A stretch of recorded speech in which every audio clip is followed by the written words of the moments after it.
Hello everyone. So today in this video we will cover illustration 6 and 7. In illustration 6, the following trial balance has been prepared by an inexperienced accountant. यहाँ एक inexperienced accountant ने trial balance prepare किया है. You have to redraft it in a correct form. Correct form में इसे redraft करना है. तो यहाँ mistakes क्या हुई? देखो, as you can see in this question, यहाँ पर काफ़ी balances given है. टोटल भी मैच हो रहा है, but still there are mistakes. For example, cash in hand, let's check it out. Debit correct. Machinery asset होती है, डेबिट करेक्ट. परचेज एसेट है, debit correct. Sundry debtor asset है, debit correct. Carriage inward expense है, debit correct. Carriage outward it is also an expense, but ये क्या कर रखी है उस पर्सन ने? Credit. It means that person is not aware about the term carriage outward, but we are aware about it and you have to mention it on the debit side. So it is the first mistake. Next is wages. It is an expense, so debit. Rent and taxes. It is an expense, so debit. Sundry creditor is liability, so credit. Discount allowed. So student, is it an expense or income? जब हम discount allow करते हैं, then it is treated as an expense. Expenses are shown on debit side, but it is mentioned by that accountant on credit side. So it is second mistake. It must be mentioned on the debit side. Next one is return outward.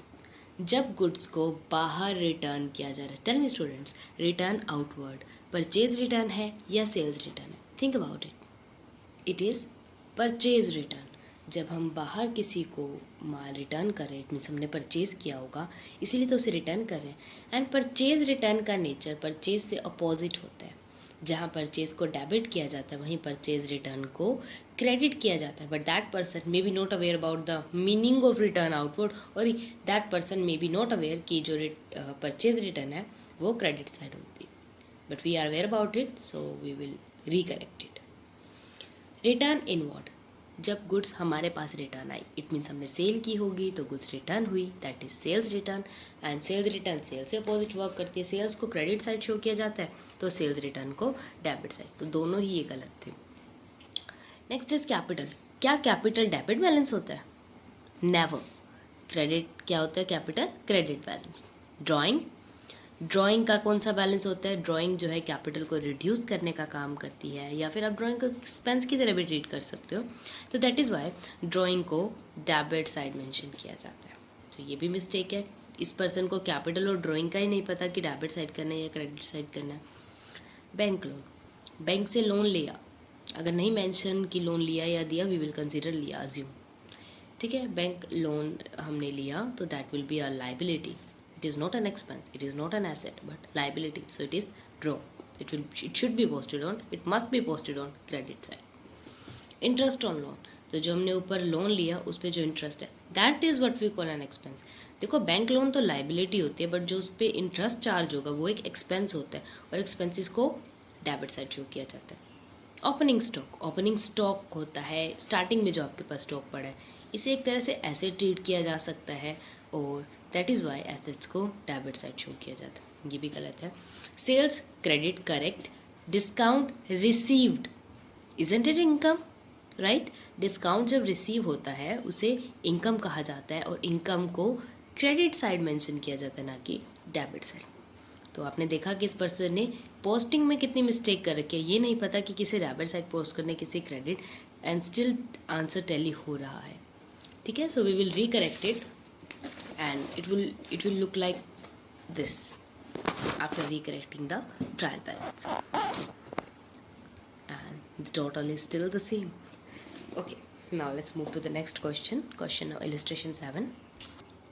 In illustration 7, this is the trial balance of Narayan stores as of 31st March 2020.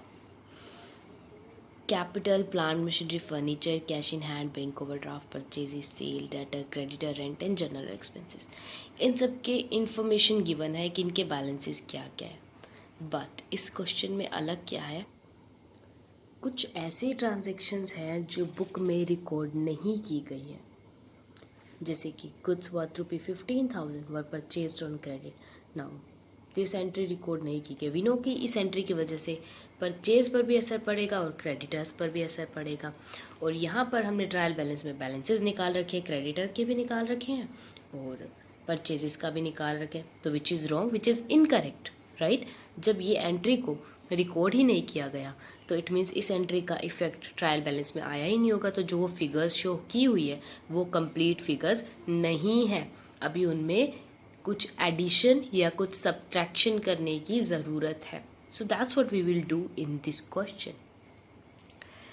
तो ये entries को record ही नहीं किया गया है और आपको करना क्या है, जर्नल एंट्री पास करनी है, then you have to post that entry into ledger and then you have to redraft the trial balance. नया ट्रायल बैलेंस बनाना है दोबारा से। फर्स्टली जर्नल करेंगे, after that we will post that into ledger. First is goods worth ₹15,000 were purchased on credit. Credit पर goods purchase की हैं तो परचेजेस अकाउंट डेबिट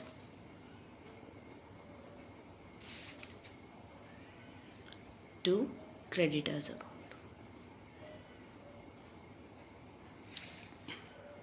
$15,000, ठीक है। नेक्स्ट है receive a check of 24,000 from a debtor in full settlement of his amount account of 25,000। Debtor से money receive हुआ, cheque receive हुआ, तो we will assume bank account debit, पैसा बढ़ गया एंड फुल सेटलमेंट 25,000 में किया, ₹1,000 का डिस्काउंट अलाउ किया, that will be considered as an expense. So discount allowed account debit to debtor, क्योंकि डेटर का नेम मेंशन नहीं है so we will write the debtor here. 25,000 rupees की सेटलमेंट थी, ₹1,000 डिस्काउंट दिया एंड 24,000 रिकवर हुआ। कुछ amounting to 3,000 were and return by a customer. Customer ने कुछ रिटर्न कर दी, that is sales return. And sales return क्या होती है, debit, and due to sales return debtors कम हो जाते हैं। So the third entry will be sales return account debit to debtors account. कितना अमाउंट था, 3,000। So we will mention 3,000 rupees here and don't forget to mention narration in each of the entry, okay। Fourth, paid rent for the month 8,000 by check। Rent पे किया 8,000 rupees का through check. Rent expense था तो rent account debit to bank account. So the entry will be rent account debit to bank account. 8,000 rupees का पे कर दिया। Journal entry complete हो गई।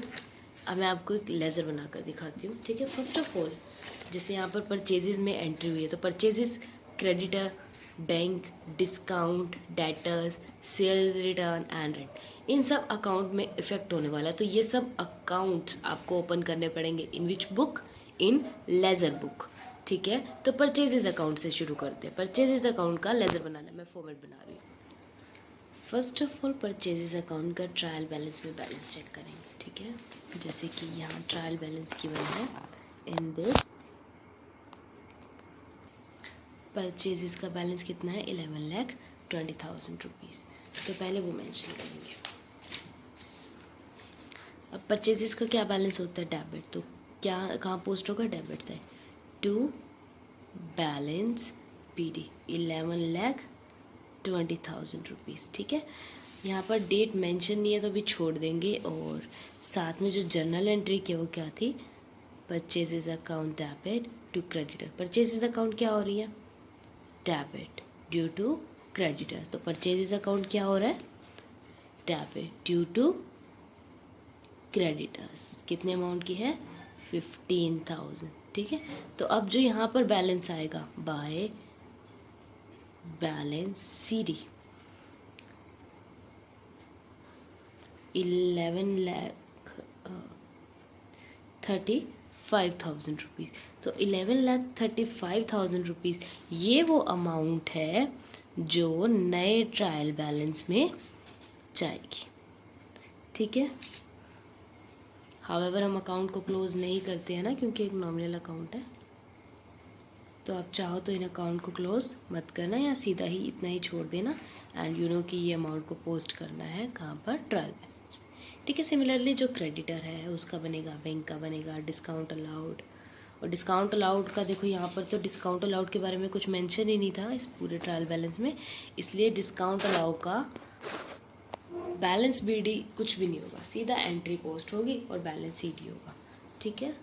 सो इस क्वेश्चन को आपको खुद कंप्लीट करके देखना है। In case of any doubt you can contact me. So that's it for today. Hope you understand today's lecture. Thank you.